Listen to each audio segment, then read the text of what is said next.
hoy hemos querido invitar a candidatos por Lima, ¿no?, a la Cámara de Diputados, precisamente. ¿Y por qué la Cámara de Diputados? Porque esta Cámara Baja, así llamada también, ¿no?, es la que va a generar la polémica, va a generar iniciativas legislativas, puede acusar constitucionalmente, aunque el Senado tendrá la última palabra.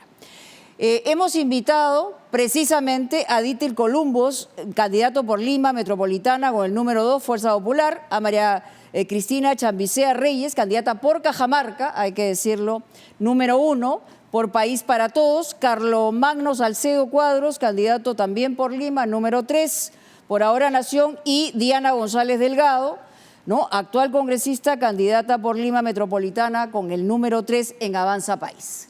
Pero vamos a empezar con la aspiración que tiene el ciudadano de a pie en saber qué cosas pueden cambiar de lo que ha visto hasta ahora, ¿no?, en estos últimos 5 años, con todos los cambios de presidente, y cuál debería ser el trabajo en el que se debería centrar la Cámara de Diputados a partir del 28 de julio de este año.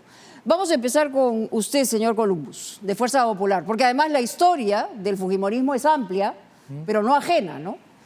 ¿Cómo estás, Mónica? Buenas noches a ti, a los amigos que me acompañan en la mesa y a todos los peruanos que nos están viendo. Mira, ¿qué cosa es lo que nos espera en el próximo Congreso o qué es lo que planteamos, de ustedes, ¿no?, planteamos con miras a los próximos 5 años, al próximo quinquenio? Es seguir trabajando en una agenda que busque diálogo y consenso con las demás fuerzas políticas, ¿no? Esto nos resultó muy bien en el periodo complementario en el que yo fui parte y además fui vocero de la bancada, porque los mejores resultados, creo yo, y así lo demuestra la estadística, se pueden lograr con consenso a través del diálogo, diálogo interpartidario. Pero la diferencia entre consenso y componenda, ¿no?, a veces tiene una especie de línea muy delgada. ¿Cómo se haría distinto? Porque es que, en realidad, Mónica, no hay una línea, no es una línea delgada, es una línea clara y marcada. Una componenda es cuando tiene connotación penal, delictiva, cuando hay alguna, disculpen el término creo, alguna cuchipanda de por medio. no solamente legal o penal, ¿no? Bueno, pero cuando hay alguna cuchipanda de por medio, ¿no? El consenso lo que debe buscar, que se logra a través del diálogo político, porque la política es eso, buscar o entablar diálogo para poder lograr consensos. ¿Para qué? Para lograr el bienestar de las enormes mayorías del país que no lo está viendo y que hoy reclaman. Ok. Señora Chambicea, María Cristina, usted va postulando por primera vez al Congreso de la República, pero usted tiene experiencia en tema de gestión. Ha estado, ¿no?, asesorando, por ejemplo, a Mesías Guevara en su momento en Cajamarca. ¿Qué pretende en la Cámara de Diputados para que la puedan escuchar? Buenas noches a todo el público en general, a los compañeros que están postulando. Quiero hacer una aclaración. Yo he sido consejera regional, opositora, justamente a Mesías Guevara. Así es. Correcto. De un movimiento regional propio del hartazgo de esta politiquería, ¿no? Entonces, he sido consejera regional, he sido presidenta de una mancomunidad regional de 8 regiones. Y también he estado en alta dirección en el Ministerio de Agricultura. Y actualmente soy gerenta de la red de municipalidades rurales del Perú. Gestión es lo suyo. Así es. Pero Cajamarca es la región más pobre del país. Así es. Ok, ¿qué haría usted en la Cámara de Diputados como objetivo? No vamos a hablar de iniciativas, sino de objetivos personales, ¿no? Va en relación al tema de la política pública que hay que cambiar. Soy descentralista, rural y agraria. Entonces, con esa premisa... ¿Cómo se explica? Contra la criminalidad y la agricultura al poder. Ese es el eslogan. Y básicamente con una política seria de siembra y cosecha del agua. Porque lo que nos falta a los agricultores es el tema de poder asegurarle el recurso hídrico a todas las poblaciones. ¿Pero de más de 2.2 millones de agricultores viven de la agricultura familiar. Entonces, nosotros lo enlazamos, la agricultura familiar relacionado al tema de poder reducir la anemia, porque tenemos que trabajar seriamente el tema de seguridad alimentaria, anemia, desnutrición crónica. Pero si me lo puede decir en resumen, ¿qué cambiaría lo que hay ahora en relación a lo que usted pretende o plantea? El Congreso de la República tiene una responsabilidad histórica en abandono a la agricultura. Porque si bien es cierto, pueden decir, ¿sabes qué? Eso le corresponde al Ejecutivo, pero eso no es cierto, porque el Congreso de la República aprueba el presupuesto general de la República y ni siquiera el 10% del presupuesto se va al tema de agricultura. Otro es que, por ejemplo, los señores de Fuerza Popular han liderado durante este tiempo las comisiones de agricultura y podían haber hecho cambios en relación al tema de presupuesto. Acá no tenemos que no romantizar la agricultura ni tampoco hacerla como una ideología, sino que si hablamos de agricultura tenemos que ponerle presupuesto. Y frente a la agricultura, ¿cómo converge con el tema de la minería? Por ejemplo, Cajamarca. Mira, ahí hay una dicotomía en la cual nosotros no nos dejamos llevar por este tema de que puede dividir a la población en el tema agua. La minería se tiene que hacer en donde se tiene que hacer, donde se cumpla con los parámetros, pero a su vez también en la cual se pueda tener el ordenamiento territorial, la zonificación ecológica y económica, que son instrumentos claves de gestión, el cual nos van a permitir decir, acá se hace minería, y una política seria, muy seria, de poder proteger a nuestros colchones acuíferos. Y la licencia social. Donde no hay licencia social, simple y llanamente no se debería hacer minería. Y la agricultura, que nosotros somos la gran despensa de todo el Perú, tiene que darle énfasis. La población rural a nivel nacional somos el 22% de población rural. Usted también es candidata a la vicepresidencia con Carlos Álvarez y evidentemente en los últimos años se ha visto claramente la importancia de los vicepresidentes porque hemos tenido varios de ellos, ¿no?, aparecer en el último quinquenio. Pero de eso vamos a hablar más adelante con usted. En el caso de la congresista actual, Diana González, usted ha batallado, ¿no?, permanentemente en lo que se vincula a estar contra la minería ilegal, a que el reinfo, digamos, se determine de una vez y esto no se siga posponiendo. Pero la verdad que ha fracasado en el intento. Entonces, ¿qué haría diferente eventualmente en conseguir una reelección? ¿Y por qué va a la reelección? Si en todo caso está defraudada del trabajo que han realizado alrededor suyo en el Congreso de la República. Mónica, si sigas siendo el único voto en contra de la minería ilegal en la Comisión de Energía y Minas, yo voy a seguir batallando. Y como bien lo has dicho, esto se trata de ser la voz contra la minería ilegal. Y creo que un gran éxito duramente difícil en el Pleno, en las comisiones, ha sido impedir el regreso de 50.000 mineros ilegales, que hoy la policía, fiscalía, poder judicial sí pueden intervenir. Lo que se ha dado es una prórroga hasta diciembre de este año y el único candidato que yo he escuchado de manera clara y firme es al general Williams decir que en su gobierno, en el gobierno de Avanza País, no habrá prórroga del reinfo. Esto puede no cambiar el próximo gobierno. Usted es consciente de eso, ¿no? Sí, creo que todos somos conscientes de los riesgos que corre el país. Por un lado, la improvisación y por otro, errores que ya vimos que no funcionaron y ya sabemos cómo termina la película. Avanza País presenta una tercera opción con liderazgo, con experiencia, decisiones firmes y una capacidad real de gobierno. Ahora, está representado también en el Congreso, digamos, el interés de continuar con una minería ilegal y no hacer una especie de trazabilidad de dónde vienen los dineros de las economías ilegales, porque están presentes. Sí, y por eso tenemos que seguir luchando en contra de esa minería ilegal. En la minería ilegal, Mónica, no hay espacio para silencios, ni ausencias, ni abstenciones. Tenemos que seguir luchando sesión tras sesión en el Pleno contra todos. Y lo hemos venido haciendo. Hemos ganado paso a paso algunas batallas. Ciertamente este tema no ha terminado. Y hoy esos señores no solo quieren voz, también quieren voto dentro de la Cámara de Diputados y la Cámara de Senadores. ¿Usted cree que han ganado terreno, no? Sí, definitivamente. Y están representados. De hecho, hay muchos partidos en el establishment. Hay muchos partidos que tienen militantes con reinfos, que tienen candidatos con reinfos excluidos, ¿no? Eso llama mucho a la reflexión. Está también el señor Carlomagno Salcedo Cuadros de Ahora Nación. Leía que usted lo que plantea es un cambio de constitucional y un cambio específico en el capítulo económico de la Constitución. ¿Sigue sosteniendo una mirada de esa naturaleza?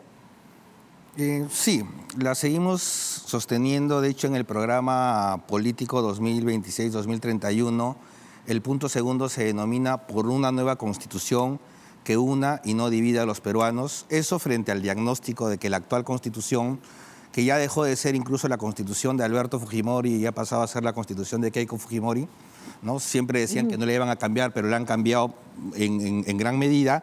Es una constitución ilegítima. Sin embargo, hacemos una salvedad. ¿Qué cambiaría en el capítulo económico? Porque lo que aparentemente ha funcionado en nuestro país, y lo vemos claramente en el Banco Central de Reserva, lo vemos en la independencia que se ha podido mantener solvente la moneda nacional. O sea, si eso se cambia, podríamos abrir la puerta Por supuesto. de una situación de descalabro para el país, que es lo único que faltaría. No, nadie ha planteado mermar la autonomía del Banco Central de Reserva, por el contrario, hay que mantenerla. Nosotros planteamos 4 ejes que deberían cambiarse, no a través de una asamblea constituyente, sino utilizando los mecanismos propios de la actual Constitución, Ok. es decir, empezando en el Congreso si hay el consenso suficiente. En primer lugar, no debe haber disminución de derechos fundamentales. En segundo lugar, nosotros planteamos una economía nacional y social de mercado. La actual Constitución Pero la dice... Constitución señala que tenemos No. una economía social de mercado. Una economía social de mercado, pero que no es efectiva. O sea, la Constitución desde dice... su punto de vista. No es efectiva. Ok. El modelo económico peruano hace más de 20 años es un modelo económico neoliberal, es un modelo económico que en el papel es una economía social de mercado, que fue copiado de Alemania, por cierto, pero que en los hechos no funciona como una economía social de mercado. Y eso, ¿sabe cuándo nos dimos cuenta, Mónica?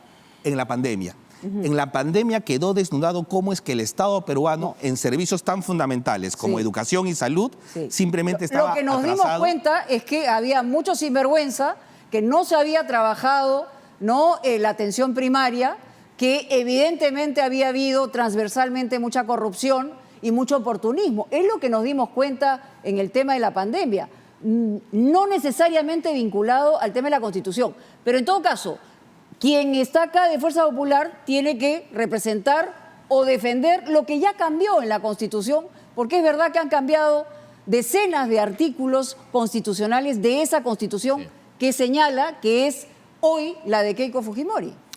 A ver, Mónica, gracias por el pase. A ver, ciertamente la Constitución ha tenido varios cambios, bastantes. 70 cambios, Sí, hablamos. claro. Pero si ustedes revisan todos los artículos que han sido cambiados de la Constitución, todos están referidos ¿a qué? A la adaptación de un sistema unicameral a un sistema bicameral. Allá donde decía congresistas, ahora dice diputados, senadores, la división de Ya, pero competencias son entre cambios uno y otros. estructurales, ¿no? Así es, pero están referidos a cambios acotados al nuevo sistema parlamentario llamado bicameral. Nada más. Están hablando, por ejemplo, de cambios en el tema económico y ponen como prueba o como ejemplo el tema de la pandemia. Y ciertamente en la pandemia lo que se evidenció es no el fallo del sistema de la economía social de mercado que impulsa la Constitución del 93, sino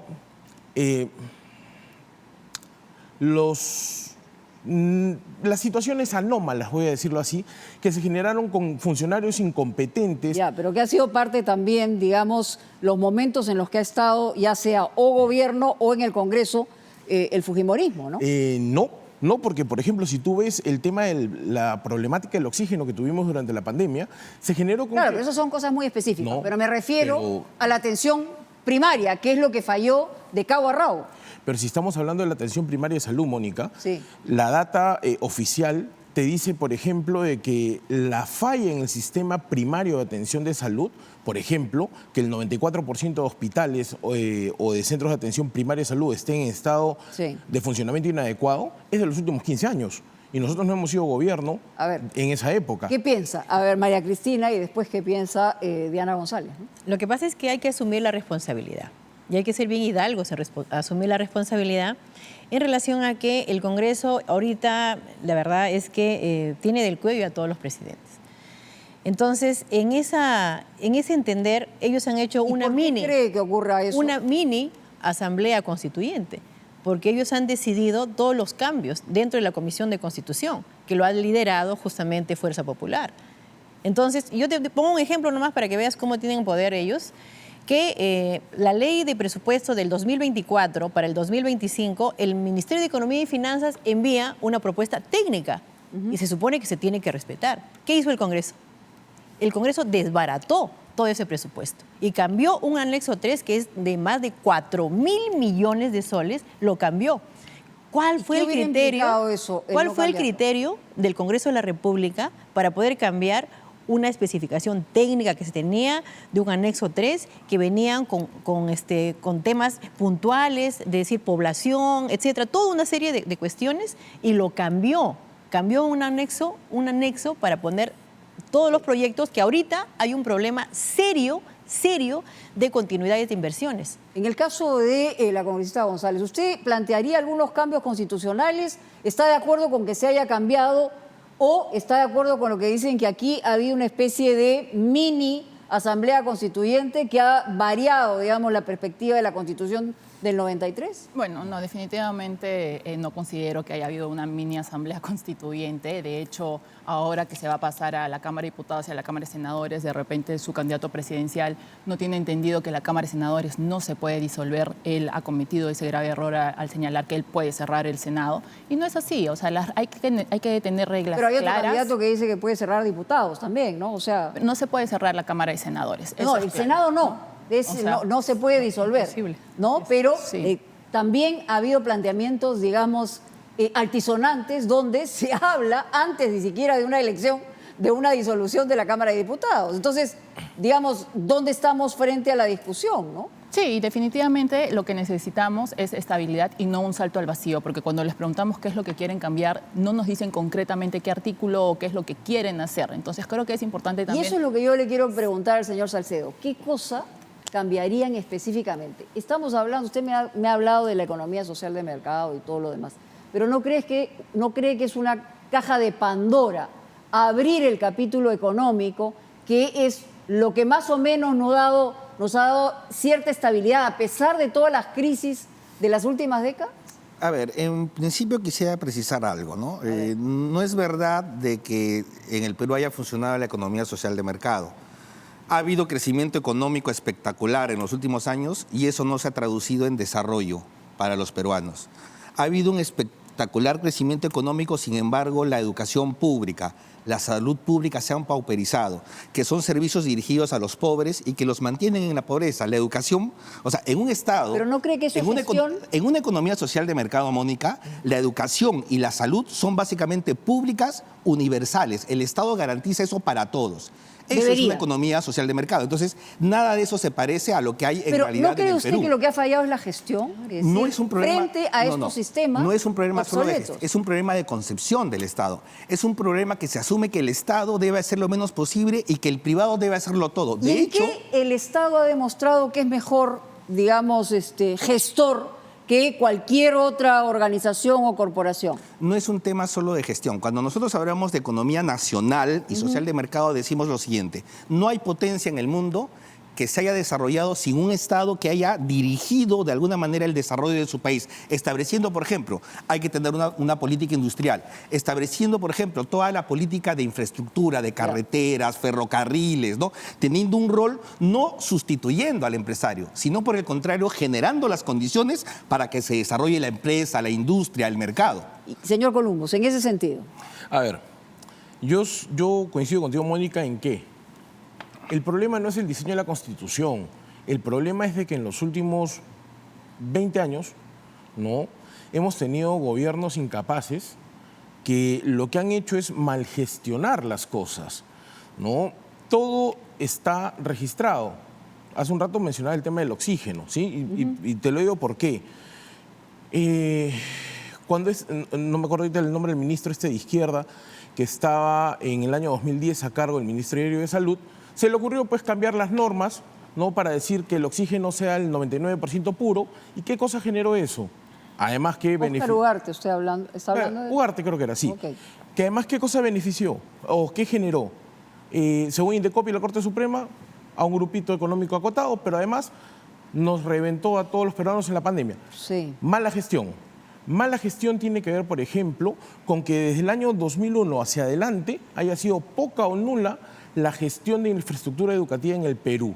¿Por qué? Porque hoy día el 48% de los colegios públicos se está cayendo a pedazos. Y no lo digo yo, lo dice la propia data del Ministerio de Educación. Eso se soluciona con gestión, no con cambios constitucionales. Lo que pasa, Mónica, y con eso termino, es que muchos buscan escudar, ¿no?, la incapacidad que han tenido, ¿no?, participando de forma directa o indirecta. Le voy a decir una cosa, el fujimorismo ha tenido la oportunidad, porque ha tenido mayorías en algún momento, ¿no?, para plantear cambios que convengan, digamos, en el sentido que usted está señalando, y no lo ha hecho. Sí, lo que ha hecho es tratar de, ¿no?, de avasallar a un gobierno en ese momento con todos los problemas que haya tenido.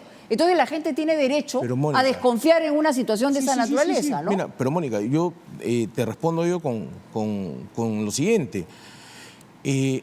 No es avasallar si tú haces control político. No, el fujimorismo no tiene la responsabilidad de que hayan habido incapaces en el gobierno de PPK que no hayan sabido dar la talla ni hayan sabido responder. Y que muchos de ellos ahora no fungen de especialistas en seguridad, en salud, en economía, cuando no han podido hacer nada bueno durante sus gestiones. Había una ¿no?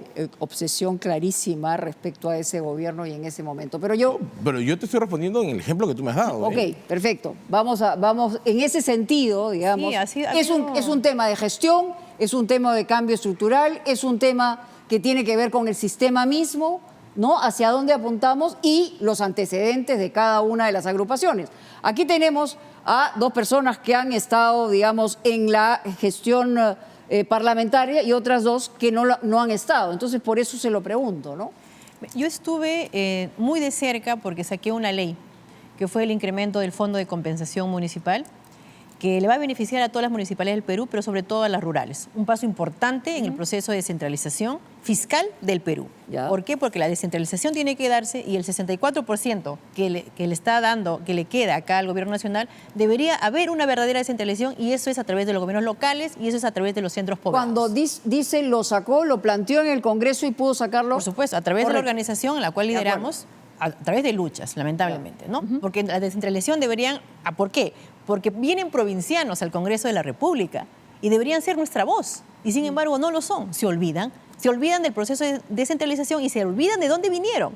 Entonces nosotros a través de luchas logramos durante 2 años que se dé esta ley del incremento del Fondo de Compensación Municipal a través de nuestra organización y que ahora es ley y que este año ya se hizo efectivo. Ya. Eso es un proceso y un avance en la Eso descentralización. es un logro, pero ¿qué encontró ahí? ¿Cuáles son los escollos? ¿Cuáles son los problemas? Miren, un MEF absolutamente debilitado, muy debilitado y que lamentablemente pues marcha al son del Congreso de la República.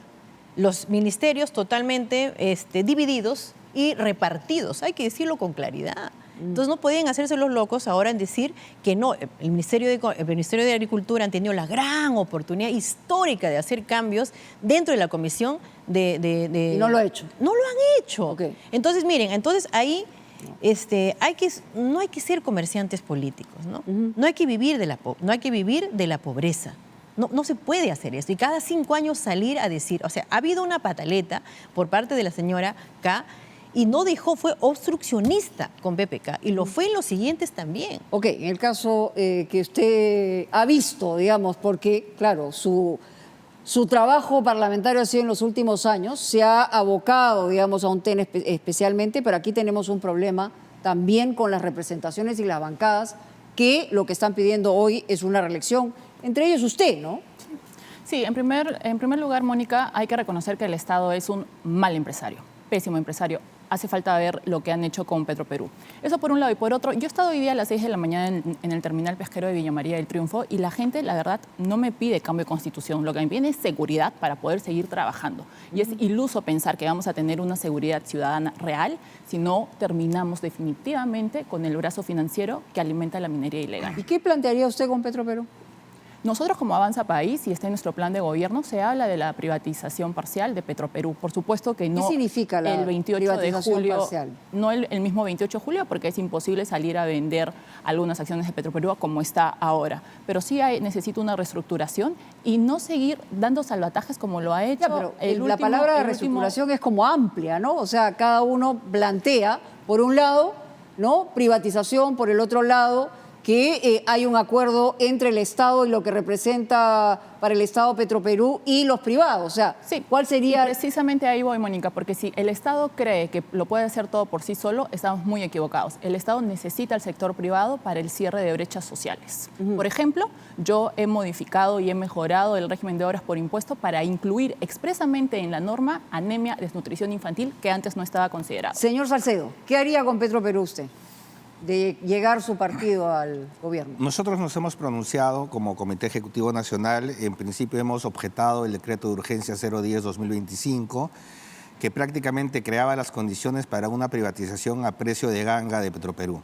O sea, lo que se hizo en el gobierno de Fujimori con Aeroperú, por ejemplo, ¿no? Que se vendió una empresa con un gran potencial a un precio casi de regalo, ¿no? Y eso lo compraron los chilenos. Entonces, se necesita que en un próximo gobierno, no en el de Gerí ni en el actual, se trate el tema de manera muy seria. Nosotros apostamos El por actual ha retrocedido a lo que planteó Gerí, es decir, en los últimos momentos de gobiernos que no, digamos, están no es sustentados dentro de lo que debe ser un gobierno para un país. Sí, ¿no? pero nosotros no estamos de acuerdo con la privatización de Petroperú, es un problema de gestión. Pero si me permites, Mónica, a mí me gustaría decir algo respecto al rol del Parlamento que tú preguntaste al principio y algo que dijo Columbus en lo que yo estoy de acuerdo, en que en un Parlamento las bancadas deberían pues consensuar. Correcto.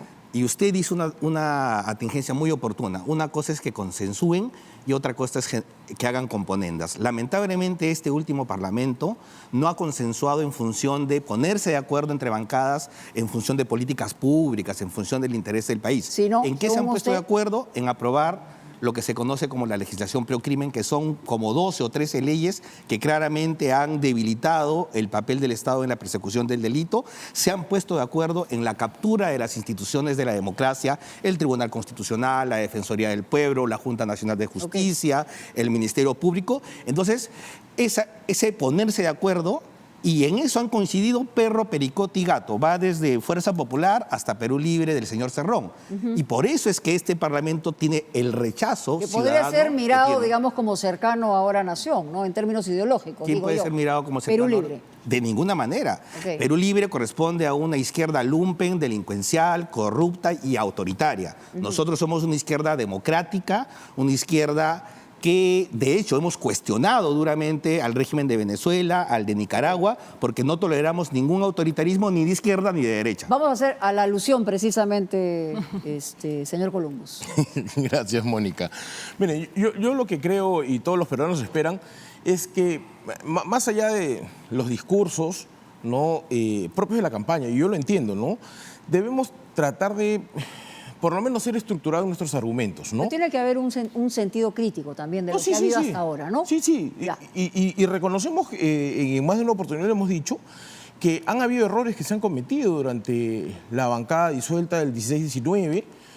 También hemos hecho un enorme esfuerzo por trabajar en pos del diálogo y los consensos en el periodo en que yo fui vocero parlamentario y en ese también. Pero mira, yo me refería al tema de poco más de seriedad en la estructuración de argumentos, porque, por ejemplo... Pero las leyes pro crimen que han eso. sido, digamos, la gente lo entiende con ese concepto, ¿no? Ok, pero vamos por partes, Mónica. Sí. Se ha Es que hablado, no hay por mucho ejemplo- tiempo para las partes. Sí, no, lo más rápido que puedo. Mira, se ha hablado del tema del presupuesto, ¿no? Que es un tema importantísimo, transversal a todo el Estado, claro, claro. ¿no? Y se dice que el Congreso lo aprueba así, asá, y que hace lo que le da la Bueno, gana, y que tenemos ¿no? hoy un problema de déficit fiscal muy grande. Sí, claro, ¿no? sí. A pero, iniciativa del Congreso. pero, por ejemplo, la señora Patricia, que es de... Cristina, perdóname. Cristina, que es de PPT, ¿no?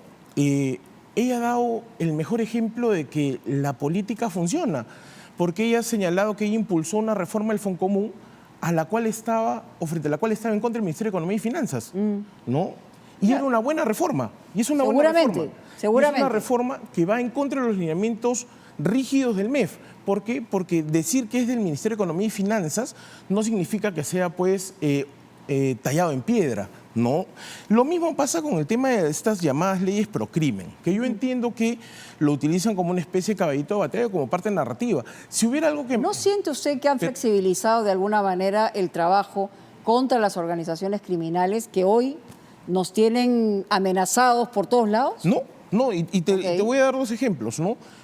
Mucho insisten con el tema de la extinción de dominio. La norma no dice que no va a haber extinción de dominio. La norma, por ejemplo, te dice que si es que tienes una sentencia penal que determina que has cometido un delito, se te quite tu propiedad. Ok. La norma actual, la anterior decía, sin sentencia te quito tu propiedad. Eso no es correcto. ¿Usted cree ¿no? que ayudan en la lucha contra el crimen? Yo creo que ayuda a la lucha contra el crimen, Mónica, que, por ejemplo, se habiliten más juzgados de flagrancia para que pueda detener sicarios, extorsionadores. Me quedan solamente 2 homicidas. minutos y quiero darle la palabra sobre el tema de seguridad y lo que acaban de escuchar en la mesa también. ¿Cuál es su posición? El tema de lucha contra la inseguridad ciudadana, nosotros los rurales, es potenciar a las rondas campesinas.